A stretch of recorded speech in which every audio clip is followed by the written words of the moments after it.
Boa noite. Está começando agora mais um programa Brasilianas.org. Nessa edição vamos falar aqui da crise e eventuais saídas, eventuais desdobramentos dessa crise política e econômica e os impactos de um possível desembarque do PMDB da base aliada do governo. E também sobre a judicialização da política. Para esse debate, contamos hoje com a participação de Wagner Iglesias, que é cientista político e professor da Escola de Artes, Ciências e Humanidades da USP. Do André Augusto Bezerra, que é presidente da Associação dos Juízes para a Democracia.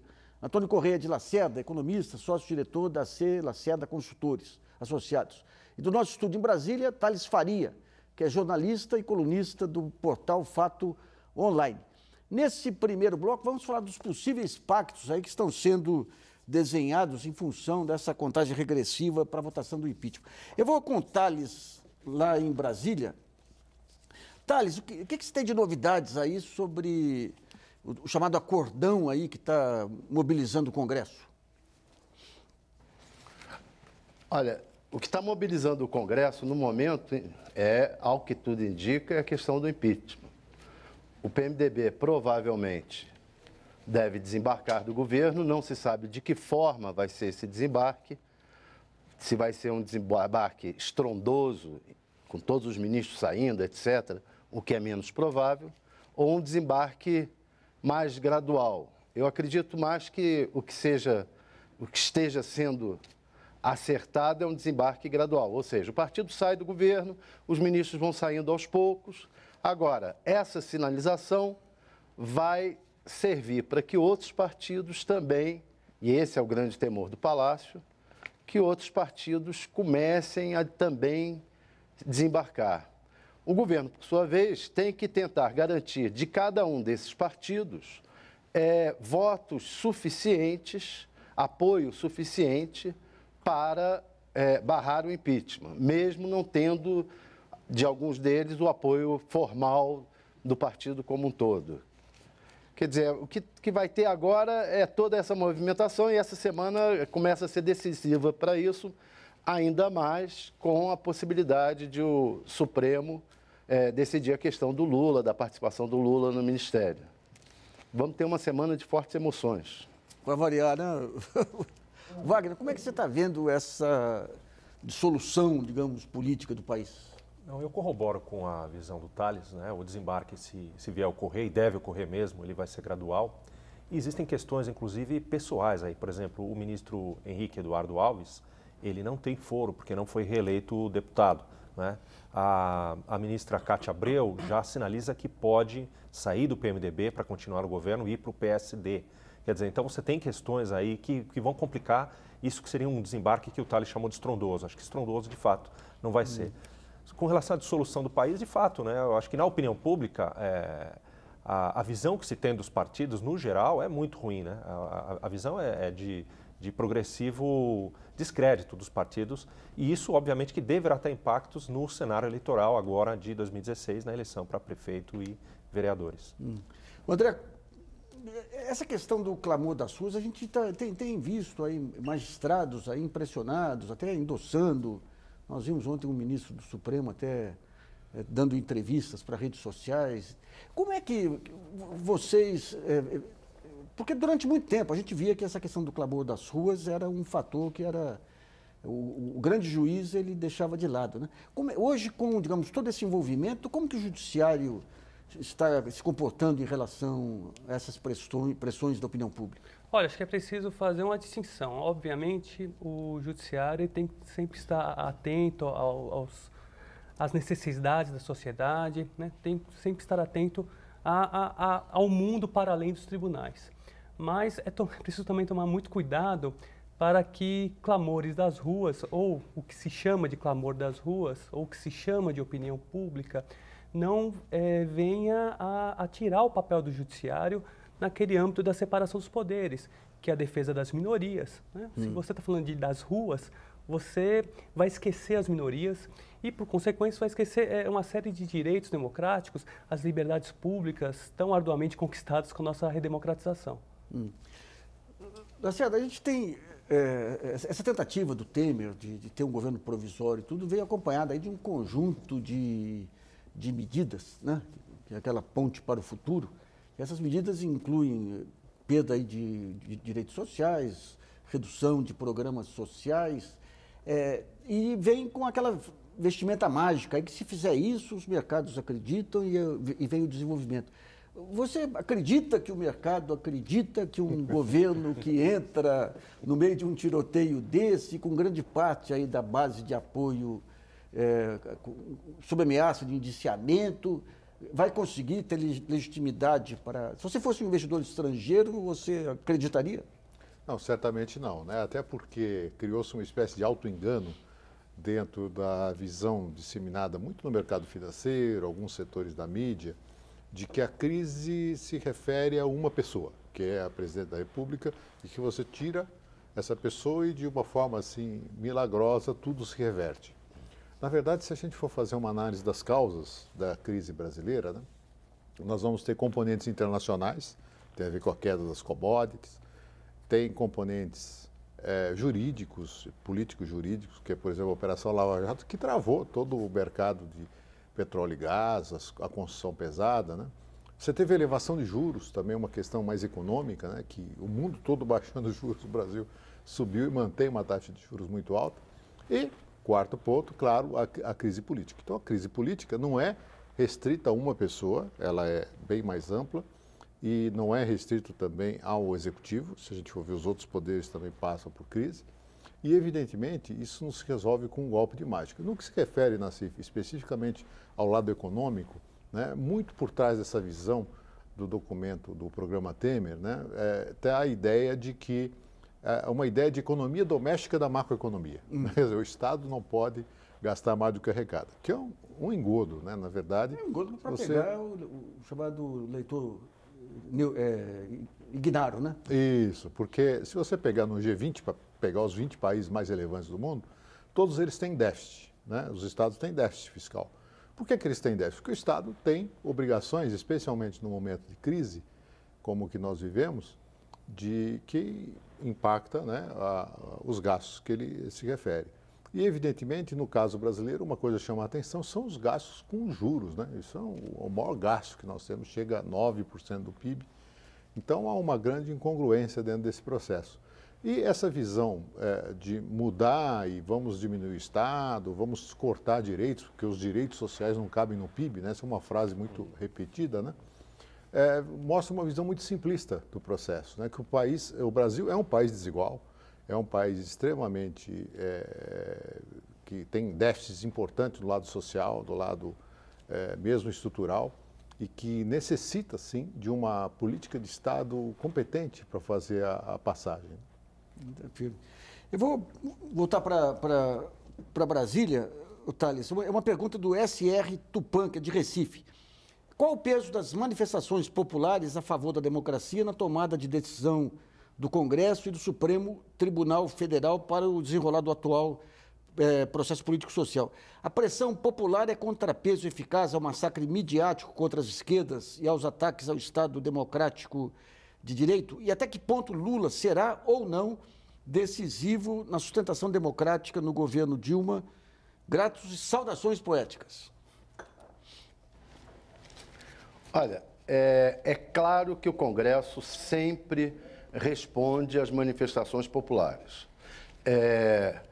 A última manifestação a favor da permanência da Dilma desanuviou um pouco um quadro, digamos que ela tivesse com as expectativas aqui no Congresso, as expectativas no meio político aqui em Brasília, de que estava prestes a haver o impeachment, estava 90%, e com as manifestações caiu para uns 60%. Passado o período, voltou a subir, a esquentar o clima contra a presidente. Eu acho que hoje em dia você está ali nos 70%, podendo chegar aos 80% contra Dilma no Congresso.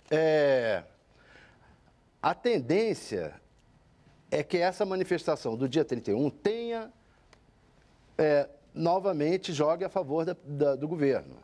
Mas também tem que se pensar que há todo o processo da mídia, a parte da mídia que está contra o governo, que é uma mídia poderosa, também mobiliza e também há uma mobilização na internet contra o governo e também deverão ocorrer manifestações contra o governo. E elas também terão seu peso no Congresso. Eu acho que se quem está interessado em manter o governo nesse momento, toda a força deve ser jogada nessa questão das manifestações, porque isso vai ter um peso. A questão do presidente Lula, do ex-presidente Lula, ele é extremamente habilidoso e ele tem um excelente trânsito com vários setores do Congresso. Se ele assumir a presidência, se ele assumir o ministério e, de fato, tiver liberdade de movimentação, é claro que ele ajuda muito.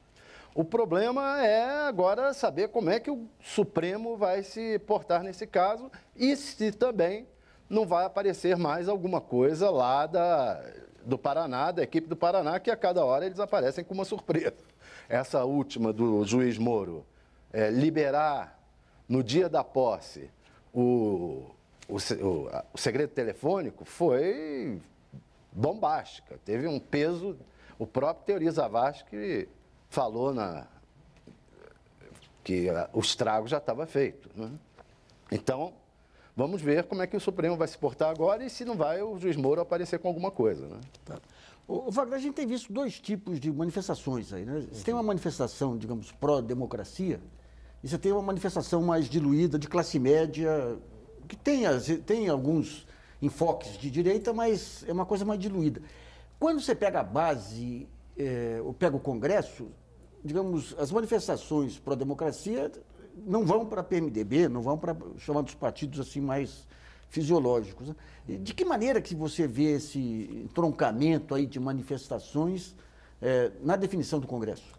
Eu queria entender um pouquinho mais o que você está chamando de pró-diluída, no seguinte sentido. Digamos o seguinte, se eu sou um deputado do PMDB, um pisciane ou tudo, a minha base, a maior garantia é que a minha base seja anti-PT e anti-Lula, por conta da mídia. Claro, claro. Quer dizer, os segmentos que são movimentos sociais, setores intelectuais, juristas e advogados que estão contra o golpe, eles já têm um escopo político de influenciar parlamentares que já estão contra o golpe. De um determinado campo.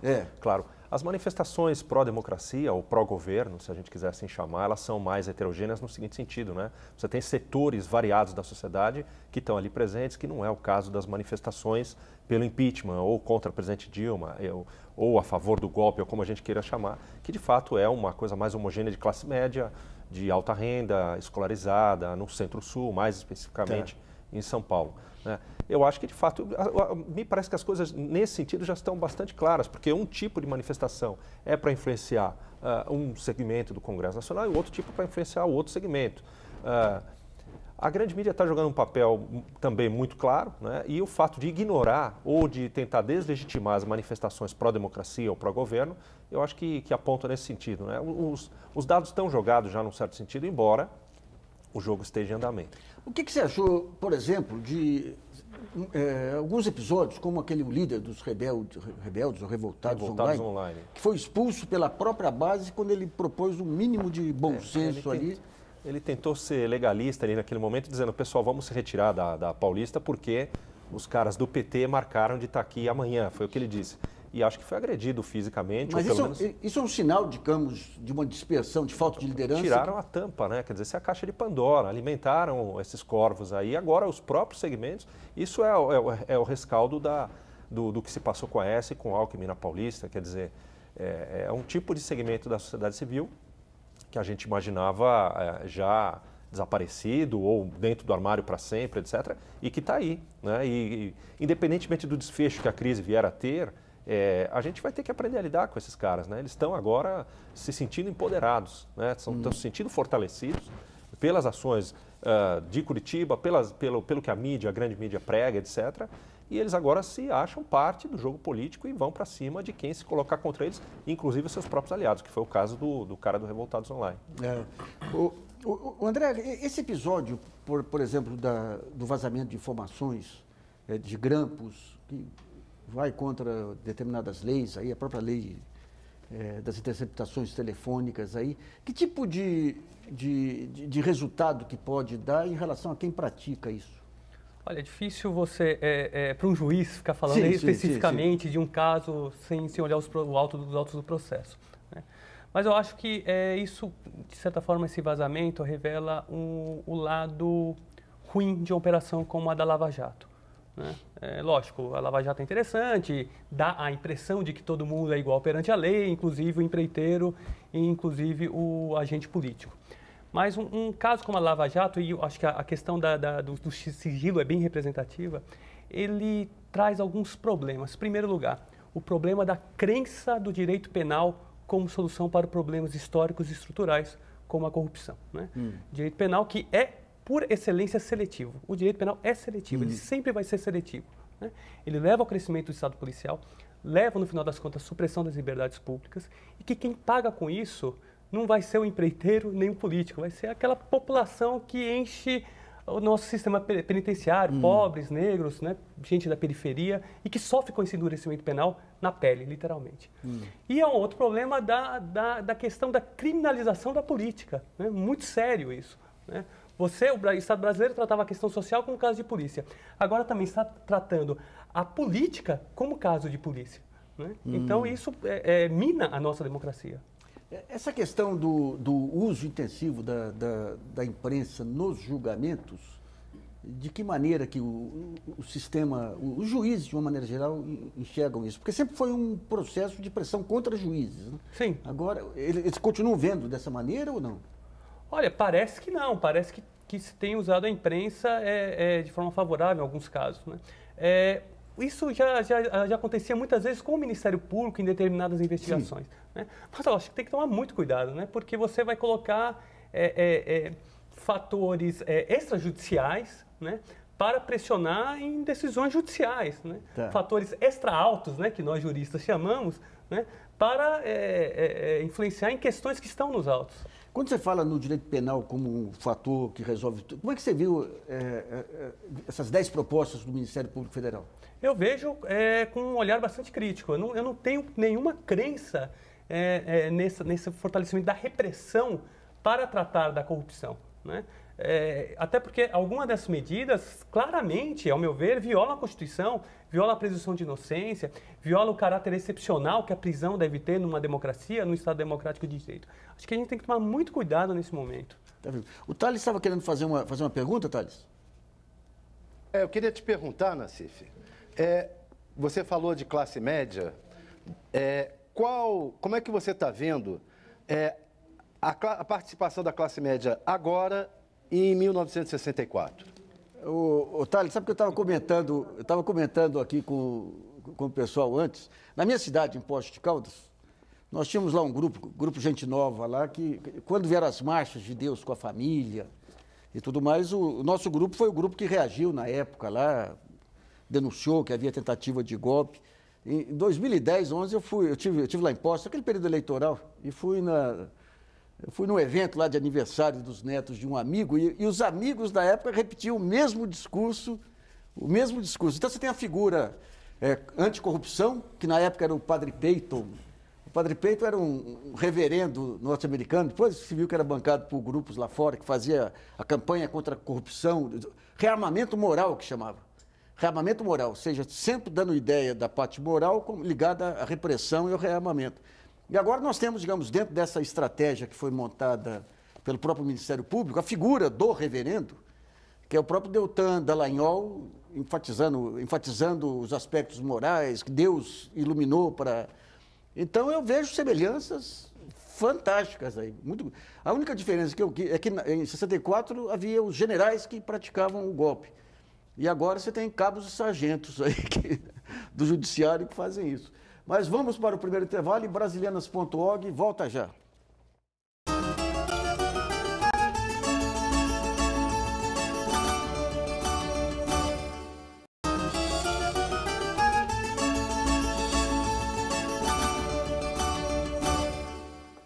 Voltamos a apresentar o programa brasilianas.org, que hoje discute as saídas ou os impasses na crise político-econômica. Nesse segundo bloco, vamos tentar entender como ficará a reorganização do jogo político caso o PMDB desembarque de vez do governo. Thales, só para a gente tentar montar umas hipóteses aqui, digamos que se consiga o impeachment depois de um mês entre Michel Temer. O que seria o Congresso a partir de um episódio como esse? Eu acho que as movimentações recentes do Temer e do PMDB mostram que claramente houve uma conversa entre ele e o Aécio e que se acertou alguma coisa ali para o futuro. O problema é que eu não vejo como esse acerto sobreviva. Por quê? Porque, primeiro, a questão da Lava Jato. O que vai ocorrer? Digamos, saiu a Dilma, tudo bem, saiu a Dilma, a Lava Jato vai esquecer tudo que o PMDB estava lá, inclusive o Temer. Essa questão vai ter que ser discutida. A mídia vai parar? Não, não vai parar. Então você sai uma presidente, entra outro, e esse outro com mais elementos de envolvimento na Lava Jato, em relação a ele próprio e em relação aos outros. Então vai ser uma discussão. E o PSDB, que inicialmente, ao que tudo indica, esteja acertado para dar algum tipo de apoio a medidas, a aprovação de medidas no Congresso, vai tender a ir se afastando um pouco mais na expectativa de que ele próprio venha a ter o poder. Eu acredito que também, se houver o impeachment, vai correr muito mais rapidamente a questão do Eduardo Cunha. Por quê? Porque ele está na linha sucessória. E aí a turma vai ficar realmente com medo de que ele fique no cargo.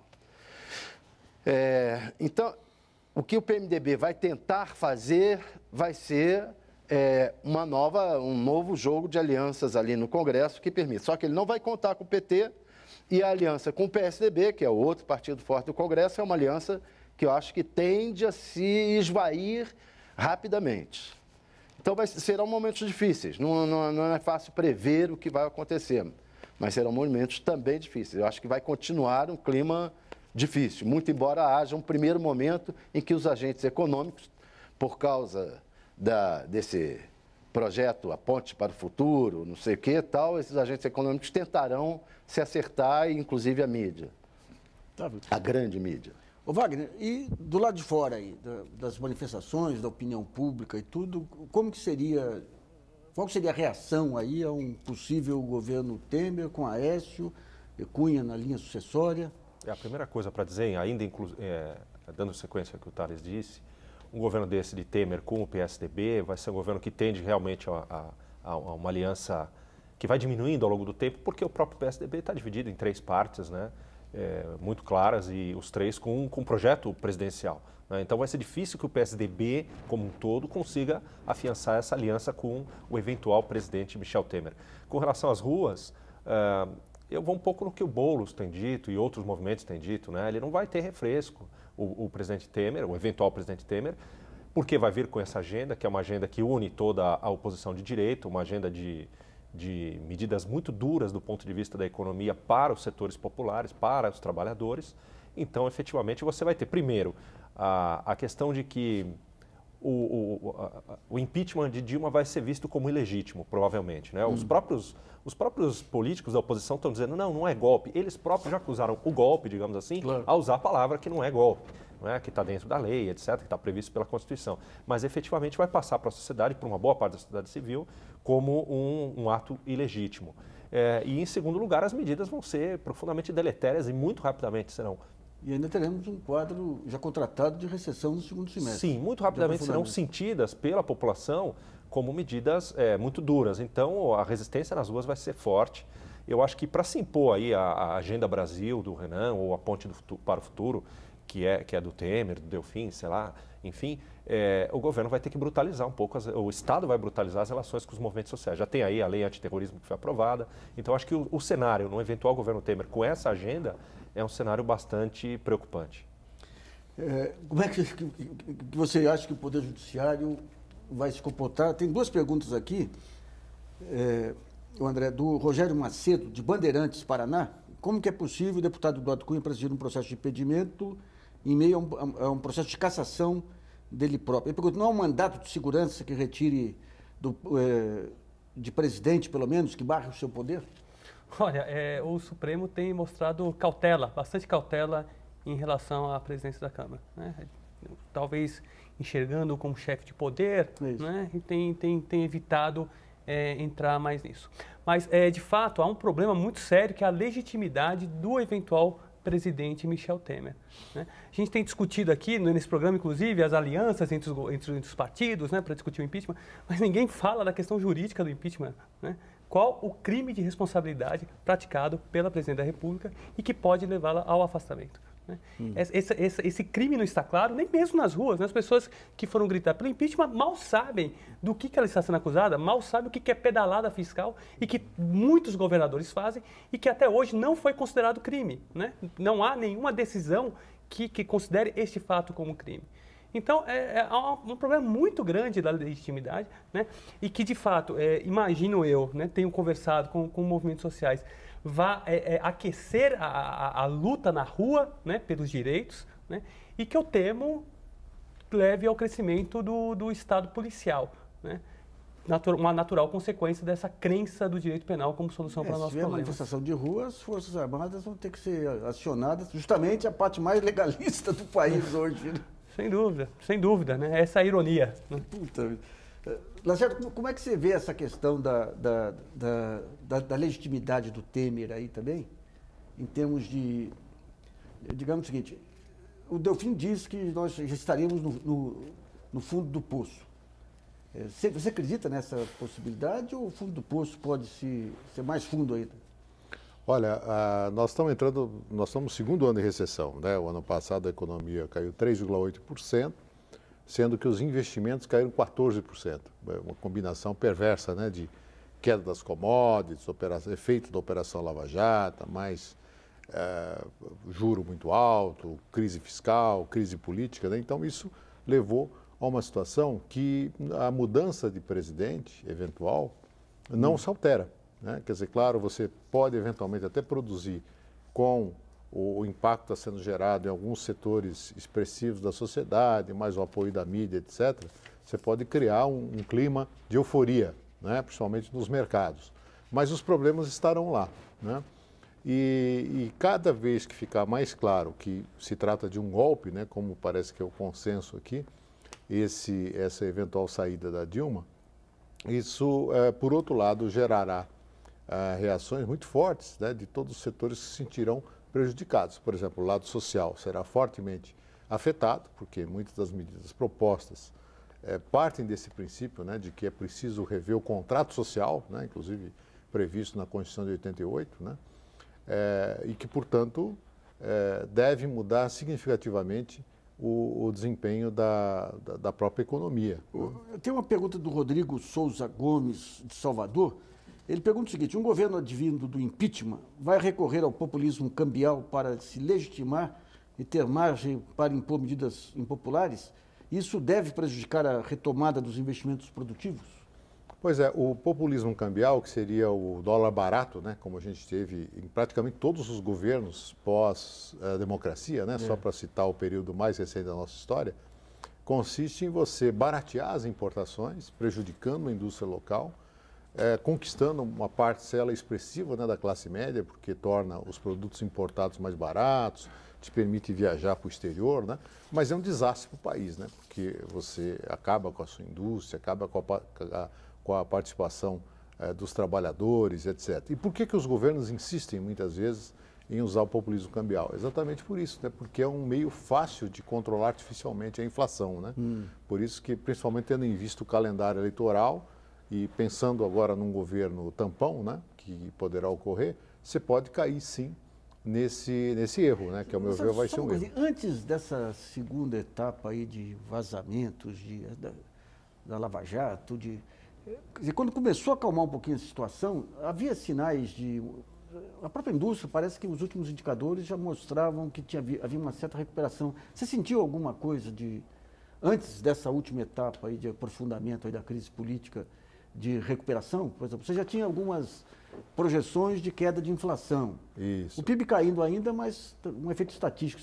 Dava para sentir sinais dessa retomada? Dava para sentir, assim, o que mudou de positivo, né, na economia foi exatamente a política cambial, né? Então, o câmbio, depois de 10, 12 anos, né, de um câmbio muito valorizado, ou seja, um dólar barato, quando você corrige, tem o desconforto da pressão inflacionária, etc., mas você recria as bases para a produção doméstica e mesmo para a exportação. Onde é que esbarra isso? Do ponto de vista internacional, a estagnação da economia norte-americana, desaceleração da China. E internamente, você mudou o câmbio, mas todos os demais fatores permanecem muito adversos, inclusive o custo do capital, né, que basicamente juros. Então, o crédito contraído, o consumidor retraído, né, em função da própria incerteza. Então, isso não deu espaço para a indústria evoluir. Então, nós deveremos ter mais um ano de queda, uma queda menor do que no ano passado, caiu 9%, né? Deve cair a metade esse ano, mas ainda pressionada, né, pelo fator, principalmente, custo de capital. Tá. O Marconi Borges, vou para o Thales agora, de Aracaju, ele pergunta por que o PMDB se mantém tão influente na política brasileira, apesar do seu notório oportunismo e muitas vezes fisiologismo. Eu queria estender essa pergunta, Thales, para você explicar um pouquinho o que é o PMDB hoje. Quem são as lideranças influentes e qual que é o pensamento médio de cada uma dessas alianças para saber se chega a consenso ou não? O PMDB é um partido muito curioso. Ele, na verdade, continua sendo uma confederação de partidos regionais. Ou seja, ele tem os líderes, os caciques regionais muito fortes, Sarney no Maranhão, Jader no Pará, agora é o Temer em São Paulo, mas já foi o Quércia. Então, ele tem caciques regionais e formações partidárias regionais que se aglomeram numa grande confederação partidária, e isso há muito tempo. Ele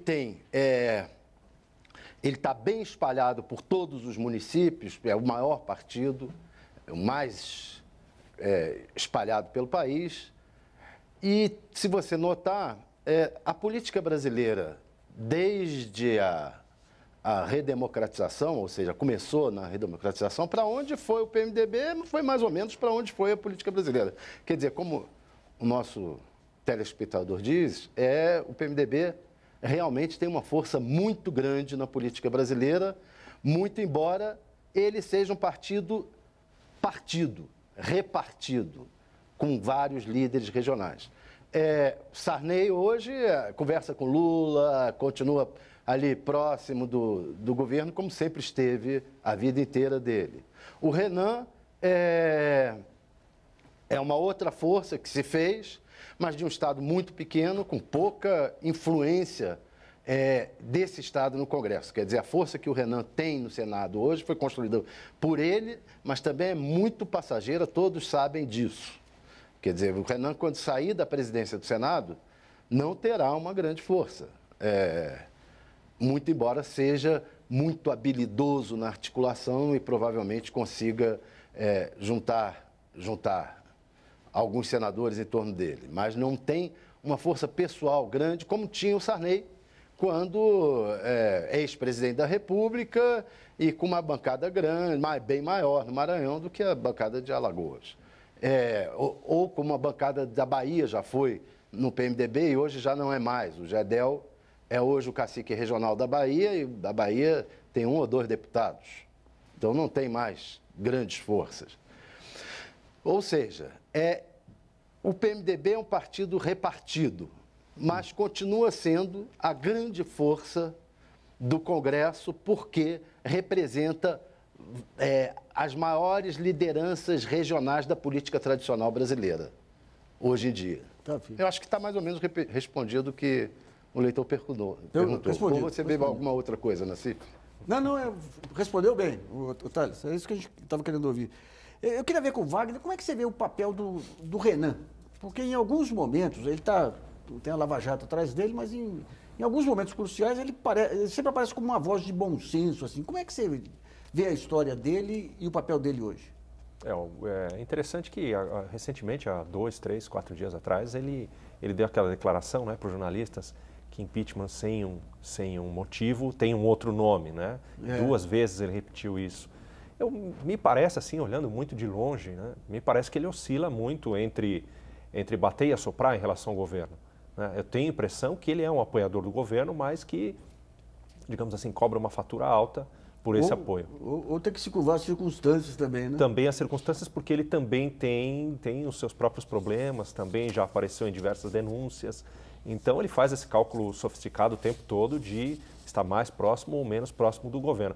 Falando do PMDB, só um pouquinho interessante, porque há alguns anos atrás, muitos de nós aí na ciência política, na sociologia, imaginávamos, né, que com PT e PSDB disputando como os únicos dois partidos competitivos à presidência da República, a gente caminharia para um bipartidarismo no futuro, né? Parecido com as democracias aí mais antigas, mais consolidadas. E nada mais falso do que isso, né? Sempre que alguém imaginou isso, estava ignorando essa força fundamental na política brasileira, que é o PMDB, que está desde do pequeno município até a presidência da Câmara e do Senado. Mas também ninguém previu que o PT e o PSDB iam ser tão fracos então, assim. Iam se enfraquecer tanto também, sem dúvida. E tão dependentes ainda hoje de personalidades, né? De figuras. O André, deixa eu fazer uma pergunta. O Supremo ele tem que julgar a constitucionalidade dos atos. A Constituição diz que tem que ter um crime de responsabilidade. Se o impeachment surgir sem o crime de responsabilidade, teoricamente, o Supremo teria condições de anular. Mas ele tem um lado político, não no pequeno sentido, um lado político de pensar no geral, em os impasses e consequências da sua decisão. O que você acha que seria o papel, qual que seria o papel do Supremo aí, se eventualmente a Câmara votasse o impeachment sem o crime de responsabilidade? Eu acho que o papel do Supremo tem que sempre ser lembrado e relacionado ao papel das chamadas cortes constitucionais, principalmente no pós-Segunda Guerra Mundial. Né? Para que elas surgiram na Europa? Né? Para colocar freios a tentações autoritárias, seja de esquerda, seja de direita. Né? Aquela Europa traumatizada com a Segunda Guerra Mundial. Então, esse é o papel do Supremo, né? É colocar freios a essas tentações. Né? Daí que, em havendo impeachment de legitimidade duvidosa, né? De constitucionalidade duvidosa, eu não tenho dúvida nenhuma que o papel dele tenha que ser anular esse procedimento. Vamos para o segundo intervalo, brasilianas.org, volta já.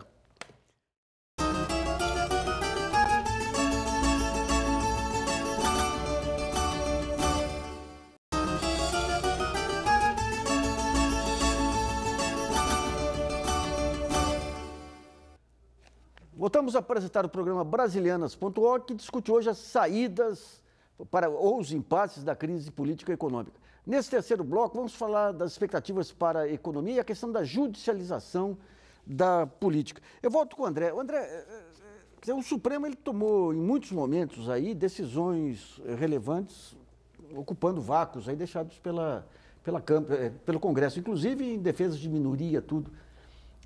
Hoje você tem uma demanda muito grande de parte da população aí para o judiciário entrar na política. Como é que você acha que vai ser daqui para diante as relações judiciário aí, pegando todo o sistema aí, Ministério Público e Polícia Federal e com a política, passado esses terremotos aí? Espero que o sistema de justiça se coloque no seu devido lugar, né?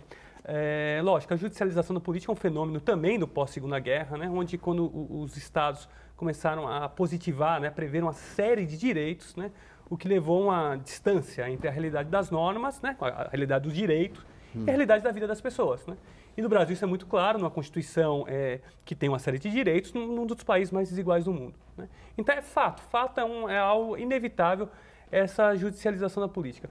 Mas o que nós sempre advertimos é que essa judicialização da política não pode tirar a política do seu devido lugar, né? Que é a discussão aberta, que são as ruas, né? Ou seja, essa política não pode ser transferida por completo das ruas, dos parlamentos, dos debates, para as salas fechadas dos tribunais. Né? Isso é se colocar, né, no lugar, o sistema de justiça se colocar no seu devido lugar. Né? Exemplo, a questão da reforma do ensino aqui em São Paulo. Né? Para mim é um exemplo paradigmático. O que o judiciário falou? Olha, eu não vou determinar a reintegração de posse daqueles meninos que ocuparam as escolas, porque isso é uma questão política, né? E não jurídica. Né? Então é um paradigma. Né? Eu espero que o judiciário se comporte assim. Ô, Thales, a gente está vendo aí mudanças, primeiro essa pulverização de partidos e um conjunto de mudanças de cadeiras e tudo. Digamos que dentro de um processo de reorganização partidária, quais os partidos que você enxerga aí que terão massa crítica aí para serem protagonistas aí de um próximo tempo? Olha, Nassif, por incrível que pareça, há pouco tempo atrás, seria fácil a gente dizer assim, PSDB, PT, PMDB, por incrível que pareça, é muito difícil você prever como vai ficar o quadro partidário daqui a uns 2 anos. Muito difícil. Por quê? Porque o PT vai sofrer, evidentemente, com essa crise que está passando. O PSDB não está se firmando como uma alternativa forte. E o PMDB, a gente sabe a geleia geral que ele é. Uma definição mais clara que está ocorrendo no cenário político entre direita e esquerda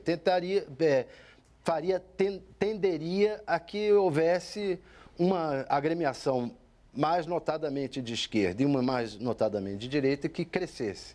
O problema é que a mais notadamente de direita, o DEM, ela está mal de quadros, muito embora estejam fortalecidos. O Caiado não é uma figura das mais carismáticas que possa reunir em torno dele o país. E também é uma direita raivosa, como ele e o Bolsonaro. Não uma direita ideológica, como já teve o Luiz Eduardo Magalhães há um tempo atrás. E a esquerda, sem o PT, para onde ela vai? Você vai ter que saber o que vai ocorrer com a Rede, com o Partido da Marina. Eu creio que vai ter uma fortalecida. E com o PSOL, são as duas opções pela esquerda, né? Que estão o PSB sem o ex-governador Eduardo Campos de Pernambuco, com a morte dele, perdeu consistência, perdeu inclusive ideologicamente, consistência ideológica, está perdido aí para onde vai. Se vai para um partido socialista com matizes de direita, e se chamando socialista, e expulsando algumas figuras da esquerda, como o Roberto Amaral, que está aí solto no mundo. Então, sinceramente, não é um quadro claro como vai ficar o quadro partidário daqui a 1, 2 anos. A gente vai ter que esperar as eleições de 2018 para ver se surge, qual é a nova liderança do país que vai aglutinar e criar novas polarizações. Ô Wagner, a gente tem, esse tempo todo, os movimentos populares aí foram trazidos para o âmbito partidário em torno da figura do Lula também. Inclusive afastando do PT, mas o Lula, digamos, como um imã aí. Como é que você vê, digamos, a questão dos movimentos populares, a institucionalidade deles? Bom, acho que os movimentos populares, né, os movimentos sociais em geral, eles vivem uma época paradoxal, né? Porque nesse momento em que você tem, né, a partir de um processo de impeachment eivado de ilegitimidade em cena, esses movimentos são obrigados a defender um governo que não lhes é representativo, né? Defender aquilo que é indefensável nesse momento. Então, acho que agora, enquanto você não tem o desenlace, né, do impeachment ou do não impeachment, da continuidade ou não do governo Dilma, me parece que todos eles caminham, com maior ou menor crítica, ao apoio à manutenção do governo que aí está, não é? Agora, num segundo momento, mantida Dilma, a pressão vai ser enorme para que ela mude a agenda econômica, eu acho, por parte desses movimentos, e como a gente já falou, vindo um eventual governo Temer, aí vai ser choque frontal. O que é engraçado nesse momento, para além dos movimentos sociais, movimentos populares, é o quadro partidário, porque me parece que a gente está tendo a implosão ideológica do centro, não é? Porque a gente sempre imaginou que tinha um centro aí que comandava, e a gente, olhando para as margens desse quadro partidário, não vê nem a esquerda nem a direita também a capacidade de formulação. Então, na verdade, acho que é uma implosão de ideias em geral, né, na vida pública brasileira. Então, daí eu queria ver com o André. André, essa questão, vem a Constituição, daí você começa a ter a implementação, digamos, de um conjunto de direitos ali, onde o Judiciário, o próprio Ministério Público tiveram um papel muito relevante. Você acredita que com essa onda Bolsonaro, com essa intolerância, pode haver também no Judiciário um recuo em relação a esses avanços morais que ocorreram nos últimos anos? Olha, isso é um risco muito, muito grande, né? O Judiciário mostrou um poder grande, tem mostrado um poder grande por meio dessa Operação Lava Jato, e eu tenho um temor sincero de que nenhum presidente da República vai querer um judiciário com esse poder. Né? Nenhum, né? Seja quem for. Né? Ninguém vai querer isso para si. Né? Agora, e esse temor me leva ao temor do autoritarismo sobre o judiciário, né? Velhas demandas que nós tínhamos de democratização interna do judiciário, de discussões internas, né? De liberdade de expressão dos juízes, isso, no final das contas, seja reprimido. E o Ministério Público, a mesma coisa? A mesma coisa, né? Vai colocar de novo, por exemplo, a lei da mordaça em discussão, será? É só, digamos o seguinte, não há estrategistas no âmbito superior para entender, é tão óbvio esse caminho aí de ameaças futuras por conta de exageros presentes. Não há a inteligência difusa não permite chegar a essa conclusão antes do impasse. O judiciário é formado por seres humanos, né? Juízes, seres humanos, juízes que... Excessivamente humanos. Exatamente, excessivamente humanos, que leem o jornal, que assistem a TV, né? Então, isso vai se refletir nas suas paixões, né? Acho que é um momento de muita paixão, né? E que é preciso ter cuidado. Então, mas quando a gente pega, digamos, quando nós estamos falando em política, o que a gente está olhando? Aquelas figuras referenciais em Brasília. Quer dizer, vamos esquecer o Judiciário, o Ministério Público, partidos políticos por aqui e fixar em Brasília. Sim. Então, você teria que ter uma cúpula institucional responsável, que se visse responsável pelo país, tanto na presença da República, do Ministério Público, no Judiciário. Dá para sentir, digamos, diluição dessa responsabilidade institucional também, em todos os níveis, não? Olha, a coisa está difusa, inclusive as paixões também chegaram em Brasília, né? Esse é um problema, né? Isso é um problema que nós temos que verificar. Agora, essa é a chance de ouro do Supremo Tribunal Federal mostrar para que veio, né? O momento dele se colocar na história como efetivo guardião da Constituição, que é para isso que ele existe. Né? Não se acovardar. Né? É preciso que ele tenha coragem. Lacerda, o André estava dizendo, digamos, que essa questão de entender corrupção como um combate penal exclusivamente não chega a nada. Agora eu pergunto o seguinte, quando no meio empresarial, quer dizer, a questão da segurança jurídica é um fator relevante. Essa questão da criminalização, tentativa de criminalização, até de operações de financiamento, exportação, de BNDES, isso aí não cria um fator de inibição também de investimentos? Muito grande, né? Você vê o seguinte, eu vou começar pela Operação Lava Jato. Todo mundo é a favor do combate à corrupção, é evidente, nós queremos melhorar. O problema é que quando você inviabiliza setores fundamentais da economia, como o setor de óleo e gás, mais construção pesada, você trava algo que é fundamental para o crescimento da economia, lembrando que isso é uma cadeia produtiva. Você tem todo um conjunto de empresas que são fornecedoras, prestadoras de serviços, empregos, né? Então, quando você trava esse segmento, penalizando as empresas, impedindo muitas vezes as empresas de operar, né? Aliás, a MP 703, né, que envolve o Acordo de Leniência, que é de dezembro, abre até uma brecha, né, de você amenizar um pouco o efeito, desde que a empresa se comprometa, né, a determinadas regras de governança e compliance, dela se restabelecer. Então, é preservar o capital daquela empresa. Porque muita gente se empolga, né, somente o senso comum, né, muito disseminado também pela mídia, diz assim, não, tem que acabar com essas empresas e entrar novas. Isso não é automático. Só um parênteses, a gente fez um Brasilianas aqui, com especialistas aí na legislação americana.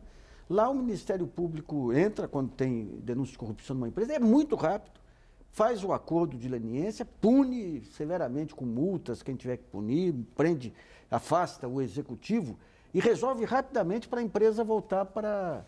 Aqui parece que é uma mentalidade bem inquisitorial de queimar empresas que nem se queimavam livros antigamente também, né? Exatamente, Uma dificuldade... até alguém fora da economia, né, mais da música, o Tom Jobim dizia que fazer sucesso no Brasil é quase que uma agressão, né? Então, às vezes, se tem essa visão em relação às empresas, né? Então, dá a impressão que a empresa só é bem sucedida porque ela transgrediu e tal, e não é bem assim, quer dizer, você tem todo um know-how, né? Quando você pegar em construção pesada, por exemplo, é um negócio de alto risco, que envolve uma tecnologia que você não substitui assim de uma hora para outra, né? E com relação a outra parte que você questionou, por exemplo, financiamento à exportação, financiamento no exterior, há uma desinformação muito grande, né? Então, sempre você vê, principalmente nas mídias sociais, você vai ver a hora que abrir a caixa preta do BNDES, né? como se o BNDES fosse um órgão político, né?